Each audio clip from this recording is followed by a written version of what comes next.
সে বছর গরমকাল পড়ার সঙ্গে সঙ্গে বিলাসপুর নামক গ্রামের সকল গ্রামবাসীরা ভয়াবহ খরার সম্মুখীন হয়। গ্রামবাসীদের কাছে খাবার এবং পানীয় জল কিছুই থাকে না। তাই তারা সবাই মিলে ভীষণ পরিমাণে সংকটে পড়ে। তারা এদিক ওদিক খোঁজাখুঁজি করলেও কোনো আনাজ, রেশনের জিনিসপত্র এবং সবচেয়ে গুরুত্বপূর্ণ জলও কোথাও খুঁজে পায় না। তাই অধিকাংশ লোকেরা অনাহারে মরতে শুরু করে। এমনই বিপদের সম্মুখীন হয় কমলা এবং তার ছেলে প্রদীপ। প্রদীপ ভীষণ ছোট হওয়ায় সে কিছুতেই খিদের জ্বালা সহ্য করতে পারে না। এতদিন ধরে কমলা কেবলমাত্র ছেলেকে নুন দিয়ে ভাত মেখে খাইয়ে এসেছে, কিন্তু এখন আর প্রদীপ কিছুতেই নুন ভাত খেতে চায় না। আর ঘরে চাল শেষ হয়ে যাওয়ায় কমলা ভাতও রান্না করতে পারে না। মা, আমাকে আজকে রুটি খাইয়ে দাও। আমি আর নুন দিয়ে ভাত মেখে খেতে পারছি না। প্রত্যেকদিন বেশি বেশি নুন দিয়ে খেয়ে আমার শরীর খুব খারাপ করছে। আজকে আমি রুটি সবজি খাবো মা। আমাদের ঘরে চাল ডাল আটা কিচ্ছু নেই রে প্রদীপ, আমি তোকে রুটি করে দিতে পারবো না। আর এখন গ্রামের অবস্থা একেবারে মরক লেগে গেছে। বাজারে আটা সবজি কিছুই পাওয়া যাবে না। কিভাবে খেয়ে পড়ে বেঁচে থাকবো সেটাই ভাবছি। কিন্তু মা, আমার খুব খিদে পেয়েছে। আমি যদি কিছু না খাই তাহলে তো আমি মরে যাব। আর আমি তো কতদিন ধরে ভালো করে খাবার খাই না। আমার ভালো লাগছে না মা। এই দুঃখের দিন কবে শেষ হবে? তুই চিন্তা করিস না, আমি বাইরে বেরিয়ে দেখছি কোথা থেকে খাবার জোগাড় করা যায়। কিন্তু তোর জন্য আমি যে করে হোক রুটির ব্যবস্থা করে নিয়েই আসবো। এই বলে কমলা ভয়াবহ খরার মধ্যে নিজের ছেলের খাওয়ার জন্য রুটি খুঁজতে বেরিয়ে পড়ে। কিন্তু চারিদিকে কোথাও খাবারের একটা দানাও খুঁজে পাওয়া যায় না। গ্রামবাসীরা প্রত্যেকে খিদের জ্বালায় ধুঁকতে শুরু করে। অনেক মাইল হাঁটার পর কমলা তাদের গ্রামের প্রধান হরলাল বাবুর বাড়িতে গিয়ে পৌঁছায়।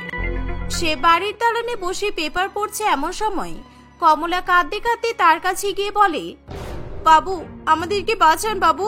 এই বছরের খরায় আমরা গ্রামবাসীরা কিছু খেতে না পেয়ে মরে যাব। আপনি অনেক বড় লোক আর আপনার মন অনেক বড়, তাই আপনি দয়া করে আমাকে বাঁচান। আমার ছেলেটাকে আমি প্রত্যেকদিন নুন ভাত খাইয়ে রাখছি, কিন্তু আজকে আমাদের রান্নাঘরে আর কিচ্ছু নেই। আপনি যদি দয়া করে আমাকে দুটো রুটি দিয়ে সাহায্য করেন তাহলে খুব উপকার হয়। আচ্ছা ঠিক আছে, তোমাকে কাঁদতে হবে না। হরলাল বাবুর কথা শুনে কমলা খুশি হয়। গ্রামের প্রধান হরলাল বাবু অত্যন্ত দয়ালু মনের মানুষ ছিল। তার গ্রামের লোকেরাই এরকম কঠিন সময়ে খাবার পাচ্ছে না বলে হরলাল বাবু নিজেও খাবার খায় না। তাই কমলা যখন নিজের ছোট ছেলের জন্য খাবার চাইতে আসে, এই দেখে হরলাল বাবুর চোখেও জল আসে। কিছু না খেতে পেয়ে আমার মাথা ঠিক নেই বাবু, আপনি দয়া করে আমার ছেলের খাবারের ব্যবস্থা করে দিন, না হলেও মরে যাবে। ঠিক আছে, তুমি দাঁড়াও, আমি দেখছি কি করা যায়। আর একদম কান্নাকাটি করো না। এই বলে হরলাল বাবু রান্নাঘরে যায়। সে দেখে যে তার বৌমা গরম গরম ভাত এবং মাছের মাথা দিয়ে ডাল রান্না করে রেখেছে। আর দেরি না করে হরলাল বাবু এক বাটি ডাল এবং এক বাটি ভাত নিয়ে চলে আসে। সেই গরম গরম ভাত এবং মাছের মাথা দিয়ে ডাল সে কমলার হাতে ধরিয়ে দেয়। এই নাও, আমি তোমাকে বাটি ভরে মাছের মাথা দিয়ে ডাল আর ভাত দিয়েছি। তুমি আগে গিয়ে তোমার ছেলেকে এই ডাল ভাত মাকে খাইয়ে দাও। আর আমি ডাল আর ভাতের পরিমাণ যথেষ্ট বেশি দিয়েছি, সুতরাং তোমার ছেলের খাওয়া হয়ে গেলে তুমি এই ডাল ভাত খেয়ে নিতে পারবে। আপনাকে অসংখ্য ধন্যবাদ বাবু। সত্যি আপনার মন অনেক বড় আর আপনি অনেক দয়ালু। আপনাকে আমরা গ্রামের প্রধান হিসেবে পেয়ে ধন্য। এই বলে কমলা খুশি হয় এবং ডাল ভাত নিয়ে সেখান থেকে চলে যায়। কিন্তু হরলাল বাবুর মন সকলের জন্য কেঁদে ওঠে। সে যেহেতু গ্রামের প্রধান, তাই খরার সময় তার দায়িত্ব বেশি হওয়া উচিত। এই কারণে হরলাল বাবু নিজের ছেলে রতন এবং বৌমা মোনার কাছে যায়। রতন, আমি ভাবছিলাম গ্রামের মানুষদের এই কঠিন সময়ে আমাদের ওদের পাশে থাকা দরকার। আমি যদি এখন ওনাদেরকে উপকার করতে না পারি তাহলে তো আমার প্রধান হয়ে কোনো লাভ নেই। এই দুর্ভিক্ষের সময় আমাদের গ্রামবাসীরা কিছু খেতে পারছে না, তাই আমার খুব কষ্ট হচ্ছে রে। খরার সময় তোমার গ্রামবাসীরা খেতে পারছে না, তাতে আমি কি করবো বাবা? আর তুমি এইসব কথাবার্তা আমাকে বলছো কেন? ওরা খেতে পারছে না বলে তুমি কি এখন তোমার সমস্ত সম্পত্তি ওদের উপর লুটিয়ে দিতে চাইছো? ওই গরিব ভিখারিগুলোর জন্য দেখছি তোমার মন তো একটু বেশিই কাঁদছে। এইরকম ভাবে কথা বলছিস কেন রতন? আমি সম্পত্তি লুটিয়ে দেওয়ার কথা একবারও বলিনি। বৌমা প্রত্যেকদিন রান্নাঘরে ভালো মন্দ রান্না করছে, আর আমাদের ঘরে রেশন কিংবা চাল ডাল আনাজপাতির কোনো কিছুরই অভাব নেই। তাই আমি চাইছিলাম এই কঠিন সময় আমাদের রান্নাঘরের দরজা গ্রামবাসীদের জন্য খুলে দিতে। আর বৌমা, তুমি যদি পারো তাহলে গ্রামের কৃষকদের গরিব মহিলাকে নিজের সাথে নিয়ে নাও, আর সকলে মিলে আমাদের রান্নাঘরে রান্না করো। তারপরে আমরা সবাই একসাথে গ্রামবাসীদের সাথে বসে খাবার খাবো। কি? আমি আমার জমিদার বাড়ির রান্নাঘর ওই গরিব ভিখারিগুলোর জন্য খুলে দেব? আপনার মনে হয় মাথা পাগল হয়ে গেছে, তাই আপনি ডাক্তার দেখান। আমার বর কষ্ট করে রোজগার করে নিয়ে আসে, তাই আমরা রোজ ভালো মন্দ খাবার খেতে পারি। আমি ফ্রিতে এসব খাবার সবার মধ্যে বিলিয়ে দিতে পারবো না। হ্যাঁ, মনে ঠিক কথাই বলেছে। আর গ্রামের প্রধান তো তুমি, আমাদের উপরে সব ঝামেলা তুমি নিয়ে এসো না। সারা জীবন ওই গরিবগুলোকে খাওয়ানো আমাদের পক্ষে সম্ভব নয়। চলো, খুব খিদে পেয়ে গেছে, আমরা এখন খেয়ে নিই। তোর আর বৌমার মুখের বড় বড় কথা শুনে আমার খাবার হজম হয়ে গেছে, সুতরাং আমার খাবার কোনো দরকার নেই। আমার গ্রামবাসীরা যখন খেতে পাচ্ছে না তখন আমিও খাবো না, তোরা গিয়ে খেয়ে নে। আর আমি সারা জীবন ওদেরকে খাওয়ানোর কথা বলিনি, আমি শুধু ভেবেছিলাম তোর অন্তত এই কঠিন সময় ওদের উপকার করবি, কিন্তু আমি ভুল ভেবেছিলাম। এই বলে হরলাল বাবু সেখান থেকে চলে যায়। গ্রামবাসীরা গরিব বলে তারা খাবার খেতে পারছে না, আর হরলাল বাবুর কাছে ক্ষমতা থাকতেও তার ছেলে এবং বৌমার জন্য সে কাউকে সাহায্য করতেও পারে না। কিন্তু আজকে যদি হরলাল বাবুর ছোট ছেলে রাহুল এবং রাহুলের বউ দেবাঞ্জনা সেই বাড়িতে থাকতো, তাহলে গ্রামবাসীকে হয়তো কোনো কষ্ট করতে হতো না। দেবাঞ্জনা রান্না করে সবার জন্য রান্না করত, আর গ্রামবাসীরা সেই খাবার খেতে পারত। কিন্তু রাহুল বাবার অমতে গিয়ে দেবাঞ্জনাকে বিয়ে করে, তাই হরলাল বাবু এবং তার পরিবার দেবাঞ্জনা ও রাহুলকে বাড়ি থেকে তাড়িয়ে দেয়। আমাদের ছোট ছেলে আর ছোট বৌমাকে বাড়ি থেকে তাড়িয়ে আমি খুব ভুল করেছি। ওরা এখন এই গ্রামে একটা ছোট্ট করে ঘরে কষ্ট করে জীবন কাটাচ্ছে, আর এই খরার সময় কিভাবে খাবার খাচ্ছে কি জানি। অন্যদিকে রতন এবং মোনা কিছুতেই বাবার এরকম দয়ালু স্বভাব পছন্দ করতে পারে না। তারা হরলাল বাবুর নামের নিন্দা করতে শুরু করে দেয়। তোমার বুড়ো বাপ নিজেকে কি মনে করে শুনি? উনি আমাকে গ্রামের গরিবদের জন্য রান্না করার অর্ডার দিচ্ছেন। ওনার যদি এত ইচ্ছে হয় তাহলে রান্নাঘরে গিয়ে নিজে রান্না করুক না কেন? আরে তুমি এত চাপ নিচ্ছ কেন? আমি তখন তো বাবার মুখের ওপরেই বলে দিলাম যে তুমি কারোর জন্য রান্না করতে পারবে না। আসলে বাবার বয়স হয়েছে, তাই মনে হয় বুদ্ধি ভ্রষ্ট হয়ে গেছে। ভেবেছিলাম যে ছোট ভাইকে তাড়িয়ে সব সম্পত্তি নিজের নামে লিখিয়ে নেব, কিন্তু বাবা এখন সমস্ত সম্পত্তি বিক্রি করে ওই গরিবগুলোকে খাওয়ানোর পরিকল্পনা করছে মনে হয়। তার আগে তোমার বাবাকে বিষ খাইয়ে মেরে দিতে হয়, অসভ্য লোক একটা। এভাবেই দেখতে দেখতে কিছুদিন কাটে। গ্রামের পরিস্থিতি আরো ভয়াবহ হয়ে ওঠে। একদিন একটি বয়স্ক বৃদ্ধা কাঁদতে কাঁদতে খাবারের জন্য হরলাল বাবুর কাছে আসে, কারণ সে কমলার কাছে শুনেছে যে হরলাল বাবু তাকে খাবার দিয়ে সাহায্য করেছে। বাবা, আমাকে দুটো রুটি দেবে? কিছুদিন ধরে পেটে খাবার পড়িনি। আমি শুনেছি তুমি কমলাকে খাবার দিয়ে অনেক উপকার করেছো, তাই তুমি যদি আমাকে দুটো রুটি আর জল দিতে তাহলে আমি খেয়ে প্রাণে বেঁচে যেতাম। হ্যাঁ দাঁড়াও, আমি এক্ষুনি তোমাকে খাবার নিয়ে এসে দিচ্ছি। এই বলে হরলাল বাবু রান্নাঘরে চলে যায়। তখন মোনা সবেমাত্র গরম গরম রুটি এবং আলুর দম রান্না করে নামিয়ে রাখে। হরলাল বাবু তার কাছে রুটি চাইলে মোনা ভীষণ পরিমাণে রেগে যায়। আমি অনেকবার আপনাকে বলেছি যে আমার দ্বারা এসব গরিব সেবা করা হবে না, আর আমি সকলের জন্য গুণাগুন্তি করে রুটি করেছি, তাই আমি আপনাকে একটা রুটিও দিতে পারবো না। বৌমার কথা শুনে হরলাল বাবুর ভীষণ খারাপ লাগে। সে ছোট মুখ করে বাড়ির বাইরে যায়। সে কিছুতেই ওই বৃদ্ধা মহিলাকে খাবার দিয়ে উপকার করতে পারে না। আমাকে ক্ষমা করে দিও, আমার বৌমার বড়লোক রান্নাঘরে তোমার মতো গরিব বৃদ্ধার জন্য দুটো রুটি হবে না, তাই বৌমা আমাকে রান্নাঘর থেকে বের করে দিল। ঠিক আছে বাবা, তুমি কিছু মনে করো না। তোমাদের কাছে খাবার চাইতে আসলাম বলে, আর চারপাশ ঘুরে দেখি যদি রুটির ব্যবস্থা করতে পারি। এই বলে সেই বৃদ্ধা সেখান থেকে চলে যায়। গ্রামের প্রত্যেকেই অন্যের অভাবে ভীষণ পরিমাণে কষ্ট পেতে থাকে। এমনকি হরলাল বাবুর ছোট ছেলে রাহুল এবং দেবাঞ্জনার কুড়ে ঘরেও রেশন প্রায় শেষ হয়ে আসে। রাহুল, আমাদের ঘরে তো চাল ডাল কিচ্ছু নেই, যা ছিল এই কদিন ধরে রান্না করে ফেলেছি, আর গ্রামে যে কজন লোককে পেয়েছি তাদেরকে রান্না করা খাবার খাইয়েছি, কিন্তু এবার আমরা কি খাবো রাহুল? তুমি চিন্তা করো না, আমাদের যে দুর্দিন এসেছে তাতে এখন ঈশ্বরই ভরসা, কারণ আমাদের জমানো টাকা আর আমাদের কাজের টাকা সব শেষ হয়ে গেছে। সুতরাং আমি আর বাজার করতে পারছি না, তাই চলো সবকিছু ঈশ্বরের ভরসাই ছেড়ে দিই। এই বলে তারা দুজনে মিলে ঈশ্বরের কাছে প্রার্থনা করতে থাকে। তারা দুজনে সারাদিন কিছু না খেয়ে রাত্রিবেলাতে ঘুমিয়ে পড়ে। পরের দিন সকালবেলা ঘুম থেকে উঠে দেবাঞ্জনা যখন রান্নাঘরে যায়, তখন সে যা দেখে দেবাঞ্জনা নিজের চোখে বিশ্বাস করতে পারে না। রাহুল, তাড়াতাড়ি বাইরে এসো, দেখে যাও রান্নাঘরে কি হয়েছে। রাহুল তাড়াতাড়ি করে রান্নাঘরে যায়। সে দেখে যে রান্নাঘরের প্রত্যেক কোণায় চালের বস্তা, ডালের বস্তা, সবজির বস্তা এবং অন্যান্য জিনিসপত্র রাখা আছে। এই দেখে তারা দুজনে ভীষণ পরিমাণে অবাক হয়। দেবাঞ্জনা কিছুতেই বিশ্বাস করতে পারে না যে তার মতো গরিব বউয়ের রান্নাঘরে এত জিনিসপত্র থাকতে পারে। ঈশ্বর তোমার কথা শুনে নিয়েছে দেবাঞ্জনা। আমার মনে হয় উনি রাত্রিবেলা এসে তোমার রান্নাঘরে সব জিনিসপত্র রেখে গেছেন। তাই তুমি তাড়াতাড়ি করে সবকিছু রান্না করো, তারপর আমি গ্রামের দুঃখী গ্রামবাসীকে ডেকে আমার বাড়িতে খাবার খাওয়াবো। সেই ছোটবেলা থেকেই বাবা আমাকে এরকম ভাবে সবার উপকার করতে শিখিয়েছেন। তুমি যাই বলো না কেন রাহুল, আমার মনে হয় না ঈশ্বর নিজে এসে সবকিছু রেখে গেছেন, কারণ এটা বাস্তবে হতে পারে না। হ্যাঁ, উনি হয়তো আমাদের আশীর্বাদ করেছেন, তবে এটা একটা মানুষের কাজ, কারণ দেখো রান্নাঘরে পায়ের ছাপ আছে। ওসব কথা পরে ভাবা যাবে, আগে তুমি রান্না করো। দেবাঞ্জনা এবং রাহুল গ্রামের সবাইকে খাবার খাওয়ানোর জন্য বড় বড় কড়াইতে করে ডাল ভাত সবজি রান্না করে। অনাহারের কবলে পড়ে কষ্ট পাওয়া গ্রামবাসীরা কুড়ে ঘরে বসে খাবার খেয়ে অনেক শান্তি পায়। পরের দিন সকালবেলা ঘুম থেকে উঠে দেবাঞ্জনা আবার দেখে যে রান্নাঘরে সমস্ত জিনিসপত্র রাখা আছে। এভাবেই তারা প্রত্যেক দিন গ্রামের দুঃখী মানুষদের খাবার খাওয়াতে থাকে। একদিন দুজনে মিলে মনে মনে ঠিক করে যে রাত্রিবেলা তারা ঘুমিয়ে থাকার অভিনয় করবে, আর সেই সুযোগে কে এসে তাদের রান্নাঘরে জিনিসপত্র রেখে যায় সেটা তারা দেখবে। মাঝ রাত্রিবেলা দেবাঞ্জনা এবং রাহুল রান্নাঘরে একটি পায়ের আওয়াজ শুনতে পায়।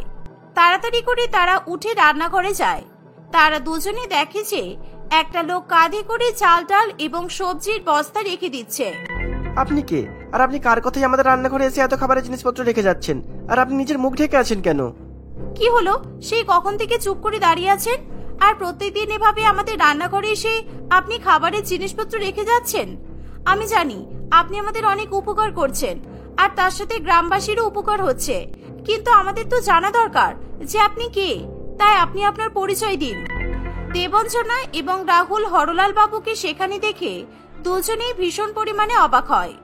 আমি জানি না তোমাদেরকে না জানিয়ে তোমাদের গরিব রান্নাঘরে এসে খাবারের জিনিসপত্র রেখে যাওয়াটা ঠিক কিনা, কিন্তু আমার এই কাজ করার ফলে গ্রামের সকল মানুষেরা খেয়ে পড়ে বেঁচে আছে। তা না হলে দুর্ভিক্ষের সময় ওরা না খেয়ে মরে যেত, আর ওদেরকে উপকার করার মতো আমার কাছে একটা রাস্তাই ছিল। তাই তোমরা কিছু মনে করো না। না না বাবা, আপনি কোনো ভুল কাজ করেননি। আপনার দেওয়া জিনিসপত্র দিয়ে আমরা প্রত্যেকদিন সবাইকে রান্না করে খাইয়েছি, আর এভাবে ভবিষ্যতে সবাইকে আমরা রান্না করে খাওয়াবো। হরলাল বাবুর বড়লোক বড় ছেলে এবং বড় বউ এই পরিস্থিতির কথা শুনে ভীষণ পরিমাণে লজ্জা পায়। বড় বউয়ের বড়লোক রান্নাঘরে গরিব লোকেদের খাওয়ার জন্য জায়গা না হলেও ছোট বউয়ের রান্নাঘরে প্রায় প্রত্যেক দিন 100 থেকে 200 গ্রামবাসী বসে আরাম করে খাবার খায়। এভাবেই সকলে মিলে একত্রিত হয়ে নিজেদের কঠিন পরিস্থিতি কাটিয়ে দেয়। চুমকি দেবী তার 2 যমজ মেয়ে শিলা ও সুমি এবং 3 ছেলে রাজ, রোহান ও তরুণের সঙ্গে বসবাস করত। শিলা ও সুমিকে দেখতে খুবই সুন্দরী ছিল, কিন্তু তাদেরকে একে অপর থেকে পৃথক করা খুবই মুশকিল ছিল। 2 যমজ বোন সবসময় তাদের 3 দাদার বিয়ে দেওয়ার জন্য খুবই উত্তেজিত থাকত। একদিন, সুমি, আমাদের 3 দাদার বিয়ে হয়ে গেলে 3-3টে বৌদি আসবে, তখন খুব মজা হবে। আমি বন্ধুদের কাছ থেকে শুনেছি বৌদিরা নাকি ননদদের খুবই ভালোবাসে। ননদ যা আবদার করে বৌদি তাই রাখার চেষ্টা করে। আমরাও আমাদের বৌদিদের কাছে অনেক আবদার করব। বৌদিদের সঙ্গে ঘুরতে যাব, মুভি দেখব, আর আমাদের পকেট মানির দরকার হলে 3 দাদার বদলে বৌদিদের কাছ থেকেই চাইবো, আর আমাদের দুজনের সব কাজও বৌদিদের দিয়েই করাবো। শিলা ও সুমির কথা শুনে চুমকি দেবী তাদের কাছে আসে। হ্যাঁ হ্যাঁ, তোরা দুজনে মিলে আরো কিছু বল। আমার তো মনে হচ্ছে তোদের বৌদি নয়, চাকরানি চাই। বৌদিরা নাকি 2 বোনের সব কাজ করে দেবে। মা, এরকম ভাবে কেন বলছো? ননদের কাজ করে দিলে বৌদিরা চাকরানি হয়ে যায় বুঝি? রাজ, রোহান এবং তরুণ তাদের বিয়ের আলোচনা শুনে সেখানে আসে। চুমকি দেবী তার 3 ছেলেকে বিয়ে করার কথা বলে। আমাদের 2 বোনের 3-3টে সুন্দরী বৌদি দরকার। এই রাস্তা, তোর তো মেয়ে দেখাই আছে। আমি জানি তুই কাজল বলে একটা মেয়ের সঙ্গে বন্ধুত্ব পাতিয়েছিস। মোটেই না, কাজল আমার অফিসে একজন এমপ্লয়ি, আর তাছাড়া আমরা এমনিই ভালো বন্ধু। আমাদের মধ্যে তেমন কিছু নেইও। তুই মায়ের সামনে শুধু শুধু ভুলভাল বকিস না। তাহলে ঠিক আছে, আমি তোদের 3 জনের জন্য মেয়ে দেখা শুরু করি। তোদের যদি পছন্দ হয়ে যায় আমি তোদের বিয়ে দিয়ে দেব। বাড়িতে 3 বউ আসলে আমার মেয়ে দুটো কাজকর্ম শিখতে পারবে। চুমকি দেবী তার 3 ছেলের জন্য মেয়ে দেখা শুরু করে দেয়। কিছুদিনের মধ্যেই সে রাজ, রোহান এবং তরুণের সঙ্গে রিয়া, প্রিয়া ও দিয়ার বিয়ে ঠিক করে দেয়। 3 ভাইয়েরই তাদের হবু বউদের ভীষণ পছন্দ হয়। দুই যমজ বোনেরও তাদের 3 হবু বৌদিদেরকে দেখে খুবই পছন্দ হয়। এভাবে 3 ভাইয়ের সঙ্গে রিয়া, প্রিয়া ও দিয়ার ধুমধাম করে বিয়ে হয়। বিয়ের পর 2 যমজ ননদ সবসময় নিজেদের নতুন 3 বৌদির সঙ্গে সময় কাটাতে শুরু করে। একদিন, সুমি, আমাদের 3 বৌদির সঙ্গে একটু মজা করলে কেমন হয় বলতো? আমাদের তাহলে একটু এন্টারটেইনমেন্ট হবে। কোনো দরকার নেই, 3 বৌদি এখন রান্না করছে, আমরা এই সময় মজা করলে বৌদিরা আমাদের উপর রেগে যাবে। চুপ কর তো, ননদ বৌদির এরকম রসিকতার সম্পর্ক রাখতে হয়, ওরা আমাদের উপর রাগ করতেই পারবে না। এই বলে শিলা রান্নাঘরে চলে যায়। 3 বৌদি সবসময় তাদের যমজ ননদকে চিনতে গন্ডগোল করত, তাই তারা শিলা ও সুমির মধ্যে পার্থক্য করতে পারত না। আমরা তোমাদের 2 বোনকে নিয়ে বড় বিপদে পড়েছি ননদিনী, তুমি শিলা না সুমি কিছুতেই বুঝতে পারছি না যে। আরে বৌদি ভাই, আমি তোমার ছোট ননদ সুমি, আমার খুব শপিং এ যেতে ইচ্ছা করছে গো, আর মায়ের সঙ্গেও আমি কথা বলে নিয়েছি, তোমরা 3 বৌদি মিলে আমাকে শপিং করতে নিয়ে চলো। শিলা জামা কাপড়ের চয়েস একদম ভালো নয়, তাই আমি তোমাদেরকে নিয়ে শপিং করতে যাব। কিন্তু আমরা তো এখনো কিছুই রান্না করিনি, এখন যদি আমরা শপিং করতে যাই তাহলে তো আর সকলের খাওয়া হবে না। শিলা সুমি সেজে তাদের 3 বৌদিকে শপিং করতে যাওয়ার জন্য অনেক জোর করতে থাকে। রিয়া, প্রিয়া ও দিয়া সুমির কথাই শেষ পর্যন্ত রাজি হয়ে যায়। তারা তাদের শাশুড়ি মায়ের কাছে শপিং করতে যাওয়ার জন্য অনুমতি নিতে গেলে চুমকি দেবী ভীষণ পরিমাণে রেগে যায়। কি, এই দিনের বেলা বাড়ির কাজ আর রান্না বান্না ছেড়ে তোমরা শপিং করতে যাবে? তোমাদের পা খুব বেড়েছে দেখছি। তোমরা চলে গেলে আমার 3 ছেলেকে অফিসে যাওয়ার আগে ভাত কে দেবে? কিন্তু সুমি যে বলল ও নাকি আপনাকে শপিং এ যাওয়ার কথা বলেছে, আর আপনি নাকি রাজি হয়েছেন। আমার মেয়েদের নামে একেবারে মিথ্যা কথা বলবে না। আর সুমি কখনোই তোমাদের কাছে শপিং করতে যাওয়ার জন্য আবদার করতেই পারে না। আমার ছোট মেয়ে শপিং করতে একদম পছন্দ করে না, ও নাকি তোমাদের সঙ্গে শপিং এ যাবে বলেছে। শুধু মিথ্যা কথা। আমার বড় মেয়ে শিলা শপিং করতে ভালোবাসে। শিলা ও সুমি ঘর থেকে বেরিয়ে আসে। তারা তাদের মায়ের রাগ দেখে ভীষণ ভয় পেয়ে যায়। এই যে সুমি, তুমি চুপ করে আছো কেন? মায়ের সামনে সত্যি কথা বলো, তুমি শপিং করতে যেতে চাওনি? মোটেই না বৌদি, বরং তোমরাই তো সুমির কাছে এসে শপিং করতে যাওয়ার জন্য জোর করছিলে, বরং আমার বোনই তো যেতে চাইছিল না। আমি আমার মায়ের সাথে জীবনে শপিং করতে যেতে চাই না, আর তোমাদের সঙ্গে শপিং করতে যাব? এই কথা শুনে 3 বৌদি তাদের যমজ ননদের উপর ভীষণ রেগে যায়। কিন্তু চুমকি দেবী তার যমজ 2 মেয়ের বিরুদ্ধে কোনো কথাই শুনতে চায় না। সে তার 3 বৌমাকে খুবই বকাবকি করে। রাজ, রোহান ও তরুণ বাড়ি ফিরে আসলে চুমকি দেবী তাদের কাছে 3 বউয়ের নামে নালিশ করে। 3 ভাই তাদের যমজ 2 বোনকে খুবই ভালোবাসত, তাই তারা তাদের নিজের নিজের বউকে অনেক আজেবাজে কথা শোনায়। এভাবেই প্রায় কিছুদিন কাটে। আমাদের 3 জনের যমজ ননদ দুটো খুব বদমাইশ বল। সেদিন কেমন মায়ের সামনে আমাদেরকে ফাঁসিয়ে দিল। আমাদের তো কোনো দোষই ছিল না, তবু আমরা বকা খেলাম। হ্যাঁ দিদি, ঠিক বলেছ, ওদেরকেও জব্দ করতে হবে। একদিন শিলা ঘুমিয়ে থাকলে সুমি তাকে ডিস্টার্ব না করে একাই কলেজে মর্নিং ক্লাস করতে চলে যায়। শিলা ঘুম থেকে উঠে সুমিকে কোথাও দেখতে পায় না। যা বাবা, সুমিকে কালকে কতবার বললাম যে আমাকে তাড়াতাড়ি ঘুম থেকে ডেকে তুলে দিবি, সুমি তবুও একাই কলেজে চলে গেল।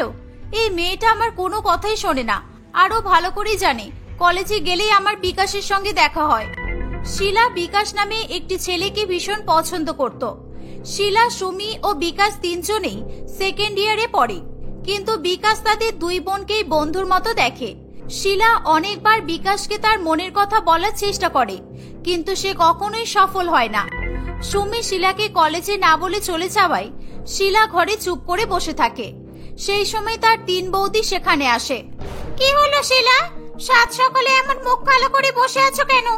সুমি তোমাকে না বলে কলেজে চলে গেছে বলে তোমার মন খারাপ, তাই না? না না, কি আজে বাজে কথা বলছো। আমি ঘুমাচ্ছিলাম বলে ও আমার ঘুম ভাঙাতে চাইনি, তাই আমাকে না বলেই কলেজে চলে গেছে। কিন্তু আমরা যে অন্য কথা শুনলাম। কি অন্য কথা? কি কথা শুনেছো, পরিষ্কার করে বলো। আমরা তো দেখলাম তোমার ফোনে বিকাশ না বিভাস কে যেন একটা ফোন করলো, আর সুমি তোমার গলায় তার সাথে খুব হেসে হেসে কথাও বলছিল। কি বললো যেন সুমি? ও হ্যাঁ, তুমি ওয়েট করো বিকাশ ডার্লিং, আমি এক্ষুনি আসছি, আর চিন্তা করো না, আমি সুমিকে কিছুই বলবো না। এই কথাটাই সুমি বলল, আর ফোনের কল লিস্ট থেকে ছেলেটার নম্বরও মুছে দিতে দেখলাম। হোয়াট? তোমরা সত্যি বলছো? শিলা এই কথা কিছুতেই সহ্য করতে পারে না। সে তাড়াতাড়ি বিছানা থেকে উঠে পড়ে। সে কোনো রকমে ফ্রেশ হয়ে কলেজের দিকে চলে যায়। অন্যদিকে সুমি চল, আমাদের তো ক্লাস শেষ হয়ে গেছে, আমরা ক্যান্টিনে গিয়ে ব্রেকফাস্ট করে নিই। আজ শিলা আসেনি তাই ভালো লাগছে না, ও থাকলে আমরা তিনজনে বেশ ভালোই খিল্লি করি, কিন্তু কি আর করা যাবে, ম্যাডাম তো ঘুমাচ্ছেন। হ্যাঁ চলো। এই বলে তারা দুজনে ক্যান্টিনে চলে যায়। এই সুযোগ, শিলার বিকাশের প্রতি ভালো লাগার কথাটা আমি বিকাশকে জানিয়ে দিই, কারণ শিলা থাকলেও কোনোদিনও আমাকে বলতে দেবে না, লজ্জায় কথা ঘুরিয়ে দেবে। সুমি বিকাশের সঙ্গে কথা বলতে যাবে, সেই সময় শিলা ক্যান্টিনে চলে আসে। সে সুমি আর বিকাশকে ক্যান্টিনে বসে থাকতে দেখে খুবই রেগে যায়। সে তার বোনকে অনেক খারাপ খারাপ কথা শোনাতে শুরু করে। বাহ, খুব ভালো সুমি, আমাকে না জানিয়ে সকালে তুই কলেজে এসে শিলা সেজে বিকাশের সঙ্গে প্রেম করবি বলে একাই চলে এসেছিস। বল, তোর লজ্জা করলো না শিলা সেজে কলেজে আসতে? শিলা প্লিজ, সবাই দেখছে, আস্তে কথা বল। কি সব ভুলভাল বলছিস? আর আমি কেন তোর মতো সাজতে যাব? আমায় বৌদিরা সব সত্যি কথা বলে দিয়েছে। তোকে বিকাশ সকালে ফোন করেছিল, আর তুই বিকাশকে ডার্লিংও বলেছিস। তোর তো সাহস কম নয় যে তুই একে ডার্লিং বলেছিস? আমার পেছনে তুই এইসব করে বেড়াচ্ছিস। বিকাশ দুই যমজ বোনের কথা শুনে ভীষণ অবাক হয়ে যায়। প্লিজ শাট আপ, আমি কাউকে ফোন করিনি শিলা, আমি কেন সুমিকে ফোন করব? ইভেন তুই আসার আগে আমরা তোর ব্যাপারেই কথা বলছিলাম, বাট তুই এসে ক্যান্টিনে সবার সামনে আমাদের যে অপমান করলি, তাতে আমি অন্তত তোর সাথে আর বন্ধুত্ব রাখবো না। এই বলে বিকাশ সেখান থেকে চলে যায়। সুমিও শিলার উপর ভীষণ রেগে যায়। শিলা ভীষণ পরিমাণে লজ্জায় পড়ে। সে সুমিকে সব সত্যি কথা জানায়। তারা দুজনে বাড়ি এসে তাদের তিন বৌদিকে যাচ্ছে তাই ভাবে কথা শোনায়। আজকে তোমাদের জন্য আমাকে আর সুমিকে অনেক অপমানিত হতে হয়েছে। কেন করলে এরকম? তোমরা ভীষণ খারাপ। তোমাদের মিথ্যা কথা বলার জন্য বিকাশ আমাকে কত খারাপ ভাবলো। তোমরা আমাদের দুই বোনের সম্পর্কে বিষ ঢেলে কি পেলে বলো? আমি মাকে সব বলে দেব। চুমকি দেবী তাদের ঝগড়া শুনে সেখানে আসে। শিলা ও সুমি তাদের মাকে সব ঘটনা জানায়। চুমকি দেবী তার তিন বৌমার উপর ভীষণ রেগে যায়। বিশ্বাস করুন মা, আপনার দুই যমজ মেয়ে মিথ্যা কথা বলছে। ওরা নিজেদের মধ্যে একটা ছেলেকে নিয়ে ঝামেলা করবে আর আমাদের নামে দোষ চাপিয়ে দিচ্ছে। শিলা, সুমি, তোদের লজ্জা করে না? এত খরচ করে তোদের দাদারা তোদের দুজনকে পড়াশোনা করেছে, আর তোরা কলেজে গিয়ে এসব নোংরামি করছিস? মা, বৌদিরা আমাদের নামে যা পারছে বানিয়ে বানিয়ে মিথ্যা কথা বলছে, তুমি বিশ্বাস করো? কেন বৌদিরাই সব সময় মিথ্যা কথা বলে বলো, আর তোমরা সব সত্যি কথা বলো? কি হয়েছে বলো তো তোমাদের ননদ আর বৌদির মধ্যে? সেই দিন যখন আপনাকে আমরা বারবার বললাম যে আমরা শপিং করতে যেতে চাইনি, বরং আপনার মেয়ে সুমি এসে আমাদেরকে শপিং করতে যাওয়ার কথা বলেছিল, তখন কেউ আমাদের কথা বিশ্বাস করেনি। শিলা, সুমি আমাদের তিনজনকে সবার সামনে ছোট করেছে, আর তাই আজকে আমরাও আমাদের দুই যমজ ননদকে একটু শিক্ষা দিলাম, আর কিছুই নয়। আমরা তো তোমাদের সঙ্গে একটু মজা করেছিলাম বৌদি। আর সেদিন সুমি নয়, আমি সুমি সেজে তোমাদেরকে শপিং করতে যাওয়ার কথা বলেছিলাম, কিন্তু আমরা বুঝতে পারিনি যে আমাদের ছোট্ট একটা মজা করার জন্য মা তোমাদের অত বকাবকি করবে। হ্যাঁ, আর ঠিক সেই কারণেই আমরাও তোমাদের সাথে একটু মজা করলাম। আমরা তিনজনে তোমাদের দুই বোনকে বিকাশের ব্যাপারে কথা বলতে শুনেছিলাম, আর সুযোগ পেয়ে এই মজাদার প্ল্যানটা বানিয়ে ফেলেছিলাম। চুমকি দেবী ধীরে ধীরে সব ঘটনা বুঝতে পারে। সে নিজের দুই মেয়ে এবং তিন বৌমার মজাদার কাণ্ড কারখানা দেখে হেসে ওঠে। দেখলি, যেমন নিজেদের বৌদিদের পেছনে লাগতে গেছিস, বৌদিরাও তোদের দুই যমজ বোনকে নাকের জলে চোখের জলে করে দিল। তোরা সেদিন নিজেদের যমজ হওয়ার সুবিধা নিয়েছিলি, আর আজকে আমার তিন বৌমা তোদের যমজ হওয়ার সুযোগ নিল। শিলা ও সুমি তাদের বৌদিদের কাছে ক্ষমা চায়। রিয়া, প্রিয়া ও দিয়াও তাদের যমজ ননদদের কাছে ক্ষমা চেয়ে নেয়। এভাবেই তিন বৌদি তাদের যমজ দুই ননদের সঙ্গে হাসি মশকরার সম্পর্ক বজায় রেখে সুখে শান্তিতে দিন কাটাতে থাকে।